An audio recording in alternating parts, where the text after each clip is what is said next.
Hi friends, welcome to Kavitha's kitchen. ఈరోజు మన కిచెన్లో ఎంతో టేస్టీగా ఉండే వెజ్ బొమ్మిడాయల పులుసు చేయబోతున్నానండి. వెజ్ బొమ్మిడాయల పులుసు అంటే కొత్తగా వింటున్నారొచ్చు. ఇది ఎవరు చూడని ఎప్పుడు చేయని టేస్ట్తో కూడిందండి. మనకు ఇది బేబీకార్న్తో చేస్తానండి.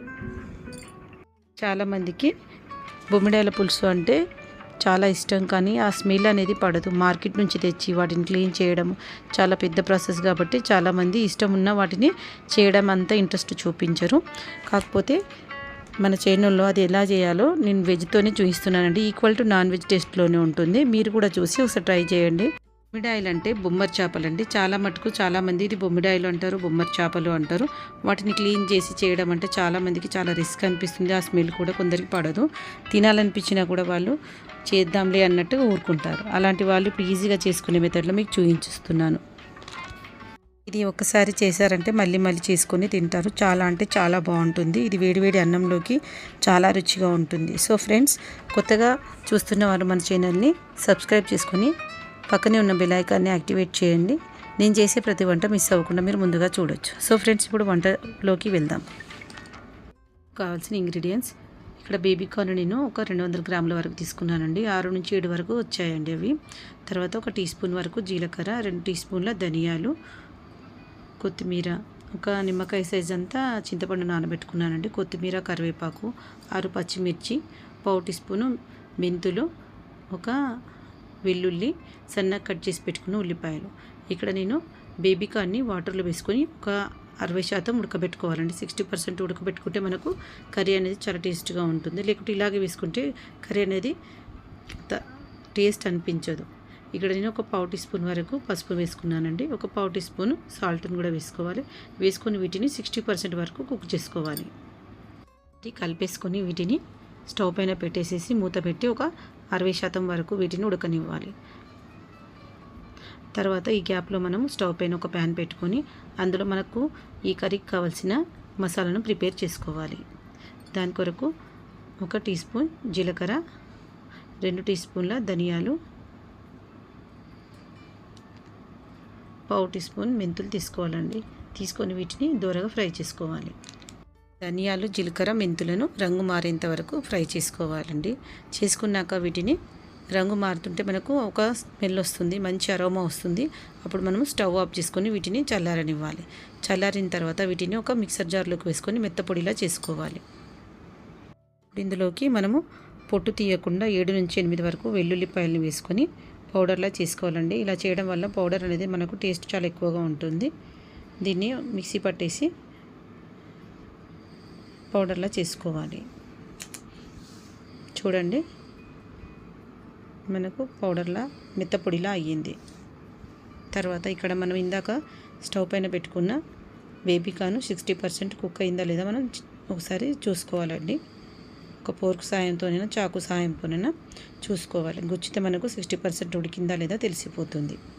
తర్వాత వీటిని చల్లనీళ్ళలో వేసుకోవాలండి. చల్లనీళ్ళలో వేసుకోవడం వల్ల ఇవి ఎక్కువగా కుక్ అవ్వవు.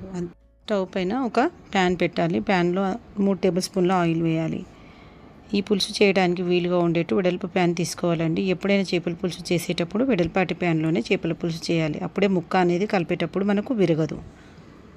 సో ఇక్కడ ఫ్రెండ్స్, మనము పావు టీ స్పూన్ జీలకర్ర, పావు టీ స్పూన్ ఆవాలు వేసుకోవాలి.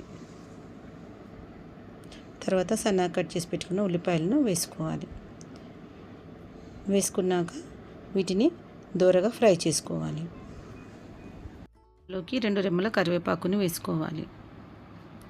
కరివేపాకు వేయడం వల్ల మనకు బొమ్మిడాయల పులుసు అనేది చాలా టేస్ట్గా ఉంటుందండి. వేసి బాగా ఫ్రై చేసుకోవాలి. ఫ్రై చేసుకున్నాక ఇప్పుడు ఇందులోకి సరిపడా 4 నుంచి 5 వరకు పచ్చిమిర్చి చీలికలను వేసుకొని ఫ్రై చేసుకోవాలి.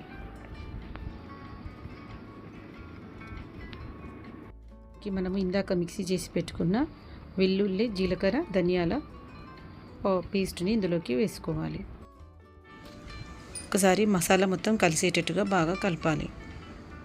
ఇలా కలుపుకున్నాక ఇందులోకి పావు టీ స్పూన్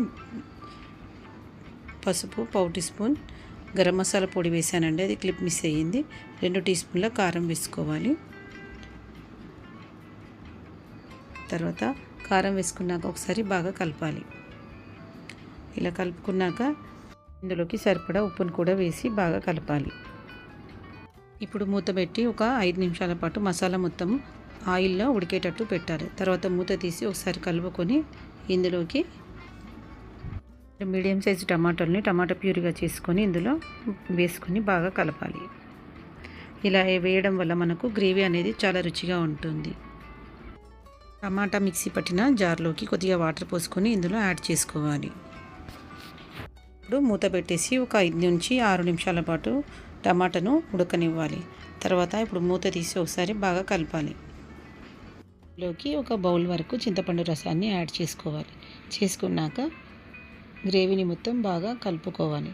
మనకు గ్రేవీ కన్సిస్టెన్సీ ఇలా ఉండాలి. చూడండి, ఇలా కలిపేశాక ఇందులోకి సరిపడా ఉప్పును వేసుకోవాలి. ఇందులోకి 1 గ్లాస్ వరకు వాటర్ని యాడ్ చేసుకొని బాగా కలపాలి. మనకు గ్రేవీ రావాలి కదండి కర్రీకి. చూడండి ఇలా. ఇప్పుడు ఇందులోకి ఒక పావు టీ స్పూన్ కన్నా తక్కువ షుగర్ వేసుకోవాలండి. మనం చింతపండు వేసుకున్నాం కదా, పులుపు ఎక్కువగా ఉండకుండా కొద్దిగా షుగర్ బ్యాలెన్స్ చేస్తుంది. వేసాక బాగా కలుపుకోవాలి. ప్యాన్కి మూత పెట్టేసి ఒక 10 నిమిషాల పాటు ఉడకనివ్వాలి. తర్వాత ఇందాక మనం చల్లనీటిలో వేసుకున్న బేబీ కార్న్ని తీసుకొని ఎడ్జ్లను కట్ చేసుకోవాలి. ఇప్పుడు ఒక చాపింగ్ బోర్డ్ సహాయంతో మనము చల్లనీటిలో వేసుకున్న బేబీ కార్న్ని తీసి ఎడ్జ్లను కట్ చేసుకొని సగానికి మధ్యలో కట్ చేసుకోవాలి. ఇప్పుడు నేను చూపిస్తున్న విధంగా కట్ చేయాలండి. 2 ఈక్వల్ పార్ట్స్గా రావాలి. చూడండి ఇలా.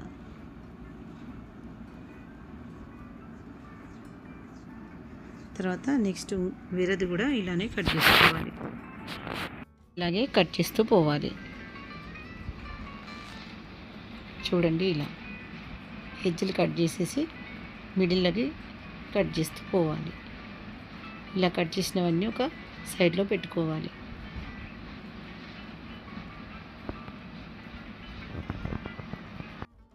తీసి మరుగుతున్న గ్రేవీలోకి మనం కట్ చేసి పెట్టుకున్న బేబీ కార్న్ని ఒక్కొక్కటిగా వదులుకోవాలి.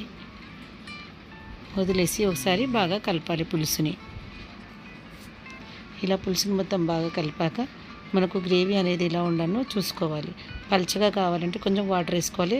దగ్గరగా ఉండాలంటే అలాగే మూత పెట్టేసి ఒక 10 మినిట్స్ వరకు ఉడకనివ్వాలి. చూడండి, మన గ్రేవీ అనేది దగ్గర పడింది. ఓసారి బేబీ కార్న్ ఉడికిందో లేదో చూసుకోవాలి. మనకి ఈక్వల్ టు ఇది నాన్ వెజ్ టేస్ట్లోనే ఉంటుందండి. ఒకసారి మీరు కూడా ట్రై చేసి చూడండి. లాస్ట్లో కొత్తిమీర ఆకును చల్లుకొని డిష్ అవుట్ చేసుకోవాలి. వేరే బౌల్లోకి డిష్ అవుట్ చేసుకొని ఇది వేడివేడి రైస్లోకి, పుల్కాలోకి చాలా అంటే చాలా పర్ఫెక్ట్గా ఉంటుందండి. మీరు కూడా ఒకసారి సండే ట్రై చేయండి. ఎలా వచ్చిందో నాకు కామెంట్ రూపంలో తెలియజేయండి. సో ఫ్రెండ్స్, ఈ రెసిపీ కనుక మీకు నచ్చినట్లయితే లైక్ చేయండి, షేర్ చేయండి, సబ్స్క్రైబ్ చేయండి. మీ ఫ్రెండ్స్కి, మీ రిలేటివ్స్కి ఫార్వర్డ్ చేయండి. Thanks for watching Kavitha's kitchen. Thank you.